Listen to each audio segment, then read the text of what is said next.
தென்பழனி தேடி உன் தென்பழனி தேடி திருநீரு பூசி நான் ஓடோடி வந்தேன். திருநீரு பூசி நான் ஓடோடி வந்தேன். ஒவ்வொரு மாசம் உன் திருக்கோயில் முன்னே உற்சவம் காண உன் படியேறி வந்தேன்.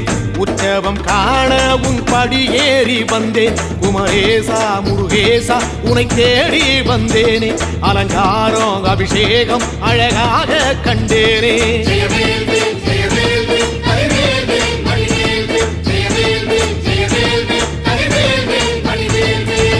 தென்பழனி தேடி உன் தென்பழனி தேடி திருநீரு பூசி நான் ஓடோடி வந்தேன். திருநீரு பூசி நான் ஓடோடி வந்தேன்.